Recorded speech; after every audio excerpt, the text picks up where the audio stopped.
तो दोस्तों आज हम पढ़ने वाले हैं couple acting on electric dipole in a uniform electric field. चलिए सबसे पहले एक डाइपोल लेते हैं। इस डाइपोल को इलेक्ट्रिक फील्ड में कुछ इस प्रकार से रखते हैं कि इसका डाइपोल एक्सिस इलेक्ट्रिक फील्ड के साथ थीटा एंगल बनाए। जैसे ही डाइपोल को आप इलेक्ट्रिक फील्ड में रखोगे तो इसके ऊपर कपल ऑफ फोर्स एक्ट होगा, जिसकी वजह से डाइपोल रोटेट होना शुरू करेगा।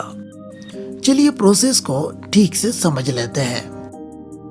As the dipole is placed in uniform electric field, electric forces act on these two charges. सबसे पहले अगर हम नेगेटिव चार्ज की बात करते हैं तो फोर्स इसके ऊपर जो एक्ट होने वाला है वो है -q टाइम्स E, और जो पॉजिटिव चार्ज Q के ऊपर फोर्स एक्ट होने वाला है वो है +q टाइम्स E। दोस्तों ये दोनों forces equal in magnitude and opposite in direction होने की वजह से इन्हें हम कपल ऑफ फोर्स कहते हैं। And always remember, couple of force हमेशा ही प्योर रोटेशनल मोशन परफॉर्म करवाते हैं। तो यहाँ डाइपोल का रोटेशनल मोशन इसी कपल के कारण हो रहा है। तो let us calculate moment of couple.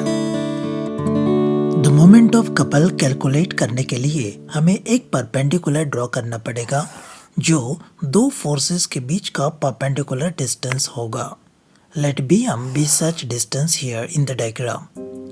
यहाँ थीटा एंगल के सामने में साइड BM है और यहाँ हाइपोटेनस जो है वो ट्वाइस L है। फ्रेंड्स ट्वाइस L का मतलब मैग्नेटिक डाइपोल लेंथ होता है। तो यहाँ परपेंडिकुलर डिस्टेंस BM मुझे मिल रहा है ट्वाइस L साइन थीटा।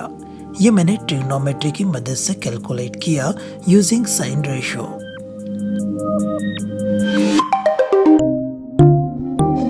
अब मोमेंट ऑफ कपल का मतलब होता है torque. Torque equals perpendicular distance BM into magnitude of force F। Friends यहाँ पे जब वैल्यू सब्स्टिट्यूट करेंगे तो हमें मिलेगा twice L sine theta into Q times E। इसे थोड़ा रीअरेंज करके लिखिए तो हमको मिलना है Q times twice L into E sine theta. Q times twice L का मतलब होता है मैग्नेटिक डाइपोल मोमेंट, तो जिसे हम P से रिप्लेस करने वाले हैं। तो इक्वेशन कुछ इस प्रकार से बना, torque equals PE sine theta. In the vector form, the equation takes the shape as vector tau equal to vector P cross vector E. When the axis of electric dipole is perpendicular to uniform electric field, torque of a couple acting on the electric dipole is maximum. That is tau will be PE. If theta equals 0, that means the torque will be 0. This is the minimum value of the torque on the dipole. ये सबसे minimum value है torque का। Torque tends to align the axis along the direction of electric field. To make the concept more clear, let us discuss one example based on torque on magnetic dipole. An electric dipole of length 2 cm is placed with its axis making an angle of 30 degree with the uniform electric field of 10 raised to 5 Newton per Coulomb, as shown in the figure. If it experiences a torque of 10 root 3 Newton meter, calculate the magnitude of charge on the dipole. Friends यहाँ पर हमें electric dipole length given है 2 सेंटीमीटर। The angle made by dipole axis with field is given as 30 degree and uniform electric field का magnitude दिया हुआ यहाँ पे 10 raised to 5 newton per coulomb.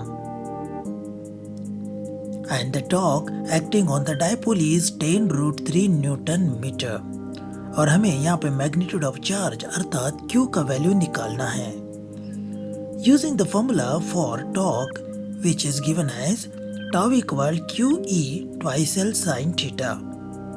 Substituting given data in the formula, On simplifying this equation, we get Q equal to 10 root 3 divided by 10 raised to 3, which can be written as root 3 into 10 raised to minus 2 coulomb.